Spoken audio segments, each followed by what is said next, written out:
ख्वाब में सैयदना आदम अलैहिस्सलाम को देखने की ताबीर क्या है। हज़रत जाफ़र सादक रहमतुल्लाह अलैह जो कि खानवादा अहले बैत के चश्मो चराग हैं, आप फरमाते हैं अगर कोई आदमी हज़रत आदम अलैहिस्सलाम को ख्वाब में देखेगा तो ये बुजुर्गी, इज्जत और वलायत पाने की अलामत है। इसी तरह अगर कोई आदमी अपने साथ हज़रत आदम अलैहिस्सलाम को ख्वाब के अंदर देखे तो ये इस बात की दलील है कि यह बंदा इल्म सीखेगा और इसका इल्म इसके लिए नफ़ा का सबब होगा। अगर कोई आदमी ख्वाब में हज़रत आदम अलैहिस्सलाम को परेशान देखता है तो ये इस बात की दलील है कि इस आदमी पर कोई मुसीबत आने वाली है और ख्वाब देखने वाला जो है वो मुसीबत के सबब रोएगा। हज़रत आदम अलैहिस्सलाम को ख्वाब में देखना ये तकलीफ में मुब्तला होने की दलील है। सैयदना आदम अलैहिस्सलाम को ख्वाब में देखना बाज़ औक़ात इस बात की दलील होती है कि यह आदमी एक लंबा सफ़र करेगा, जिस तरह सैयदना आदम अलैहिस्सलाम ने जन्नत से ज़मीन की जानिब सफ़र किया था। और हज़रत आदम अलैहिस्सलाम का दीदार ऐसा बंदा अगर करे जिसके यहाँ औलाद होने वाली हो तो इस बात की दलील है कि उसके यहाँ औलाद नूरीना होगी और अल्लाह ताला उसे नेक औलाद से, अच्छी औलाद से, बेटे से अल्लाह ताला उसे नवाजेगा। ख्वाब में सैयदना आदम अलैहिस्सलाम की ज़ियारत जो है अगर वो मरीज करे तो मर्ज से शफा पाने की दलील है। और अगर ख्वाब में सैयदना आदम अलैहिस्सलातु तस्लीम की ज़ियारत अगर कोई हाकिम वक्त करे तो इस बात की दलील है कि वह अपने से बड़े हाकिम और बादशाह का मती होगा और उसकी अतात में अपनी जिंदगी को बसर करेगा। अगर किसी आदमी ने ख्वाब में देखा कि वो सैयदना आदम अलैहिस्सलातु तस्लीम के साथ है और हज़रत आदम अलैहिस्सलाम का कहना नहीं मान रहा, उनकी अतात नहीं कर रहा, तो ये नाफरमानी और बदबख्ती की दलील है। और इस बात की दलील है कि यह बंदा अल्लाह और उसके रसूल के अहकामात की पामाली करेगा और अपने इल्म पर अमल नहीं करेगा। अगर किसी आदमी ने ख्वाब में देखा कि हज़रत आदम अलैहिस्सलाम ने उसका हाथ पकड़ लिया है और उसको साथ साथ लेके चल रहे हैं तो ये बुजुर्गी की, सल्तनत की, इल्म की, दौलत की, शोहरत की दलील है। और इस बात की दलील है कि इस आदमी को बहुत बड़ा मकाम और मर्तबा हासिल होगा। हज़रत आदम अलैहिस्सलाम को खुश देखना खुशी की दलील है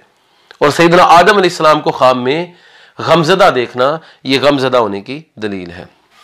किसी आलिम का अपने ख्वाब के अंदर हज़रत आदम अलैहिस्सलाम से मुलाकात करना यह माहिर इल्म ताबीर होने की तरफ भी इशारा है, क्योंकि सबसे पहले माहिर इल्म ताबीर हज़रत आदम अलैहिस्सलाम थे और सबसे पहले ख्वाब भी आपने देखे थे। तो अगर कोई आलिम, अहले फ़न, अहले इल्म हज़रत आदम अलैहिस्सलाम को अपनी ख्वाब में देखता है तो इस बात की तरफ इशारा है कि अल्लाह ताला उसे इल्म ताबीर रोया से नवाजेगा और फ़न ताबीर का इल्म जो है उसे सिखाएगा। ऐसा बंदा कि जो हज करने की नीयत लिए हुए है, अगर वो हज़रत आदम अलैहिस्सलाम को अपनी ख्वाब में देखता है तो ये उसके सफ़र हज पर जाने की दलील है। हज़रत आदम अलैहिस्सलातु व तस्लीम को अगर कोई ऐसा बंदा देखता है कि जिसकी औलाद नहीं है तो इस बात की दलील है कि अल्लाह ताला उसकी नस्ल को बढ़ाएगा और उसकी नस्ल में बेटे बेटियां जो हैं वो पैदा होंगे। ऐसा बंदा कि जो अक्सर बातों को भूल जाता है और ज़हनी अमराज का शिकार है, वो अगर हज़रत आदम अलैहिस्सलाम को देखे तो उलमा फरमाते हैं कि इस मुराद यह है कि उसके निस्यान में इजाफा होगा। अगर किसी ज़हनी मरीज ने हज़रत आदम अलैहिस्सलाम को ख्वाब में देखा तो इस बात की तरफ इशारा है कि उसका मर्ज जो है वो बढ़ेगा और उसके मर्ज के अंदर जो है वो अफाका उसे नहीं होगा। उसे तगोदो करनी चाहिए, ऐसी अशिया इस्तेमाल करने की और ऐसा तरीकाकार इख्तियार करने की जिससे उसको शिफा मिले और खुसूसन जिक्र इलाही की तरफ उसे तवज्जो करनी चाहिए। अगर कोई आदमी इल्म तिब सीख रहा है और वो हज़रत आदम अलैहिस्सलाम की ज़ियारत करता है तो इसका मतलब यह है कि वो इल्म तिब में माहिर होगा, हत्ता कि उसके हाथों अल्लाह ताला बहुत सारे लोगों की जान को बचाएगा। इसी तरह अगर कोई आमिल जो कुरान और सुन्नत के अज़कार के मुताबिक अमल करता है और कुरान और सुन्नत के अज़कार के मुताबिक दम करता है, रुकैया करता है, अगर वो हज़रत आदम अलैहिस्सलाम को देखे तो ये इस बात की दलील है कि अल्लाह ताला उसके दम के अंदर असर पैदा कर देगा और उसकी दुआ के अंदर असर पैदा हो जाएगा। अगर गुनाहगार आदमी हज़रत आदम अलैहिस्सलाम को देखे तो इस तरफ इशारा है कि उसे गुनाह से बाज आकर तौबा करनी चाहिए और गुनाह पर मुसिर नहीं होना चाहिए। अमीर आदमी अगर हज़रत आदम अलैहिस्सलाम को अपनी ख्वाब में देखता है तो ये उसके माल के बढ़ने और इल्म में इजाफा की दलील हुआ करता है। ख्वाब में हज़रत आदम अलैहिस्सलाम को अज़ियत देना और हज़रत आदम अलैहिस्सलाम को तकलीफ देना ये इस बात की तरफ इशारा है कि ये तकलीफ देने वाला आदमी अपने उस्ताद, वालिदैन और अपने बड़ों का बेअदब होगा और उनको ये नुकसान पहुंचाने का मौजिब होगा। अगर किसी आदमी ने ख्वाब में देखा कि हज़रत आदम अलैहिस्सलाम बड़ी खूबसूरत सूरत के अंदर उसके सामने मौजूद हैं, तो ये इस बात की दलील है कि अल्लाह ताला इस बंदे को बहुत ज़्यादा तरक्की अता करेगा और इसकी जमी मुश्किलात को हल कर देगा। अगर किसी आदमी ने ख्वाब में देखा कि वो हज़रत आदम अलैहिस्सलाम से कलाम कर रहा है, गुफ्तगू कर रहा है, सलाम ले रहा है, अपने हाल अहवाल बता रहा है, तो ये इस बात की दलील है कि अल्लाह ताला इस बंदे को दीन और दुनिया के जेवर से आरास्ता करेगा और ये बंदा अपने इल्म में इतना माहिर होगा कि अहले ज़माना में से उस इल्म में जो ख़ास इल्म इसको अता होगा, उस इल्म में इससे माहिर कोई बंदा नहीं होगा। अगर कोई बेबस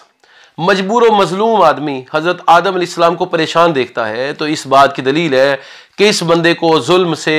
और तकलीफ से निजात नहीं मिलेगी। और अगर ऐसा आदमी हज़रत आदम अलैहिस्सलाम को खुश देखता है अपनी ख्वाब के अंदर, तो इस बात की दलील है कि इस पर जुल्म करने वाले कैफर किरदार तक पहुंचेंगे और इसकी दाद रसी की जाएगी, फरियाद रसी की जाएगी और इसको जुल्म से, तकलीफ से, मुसीबत से और जिस बीमारी में मुब्तला है उससे और जो माली नुकसान इसका हो रहा है उससे इसे नजात मिलेगी और अल्लाह ताला इसके सामान की, इसके माल की भरपाई करेगा।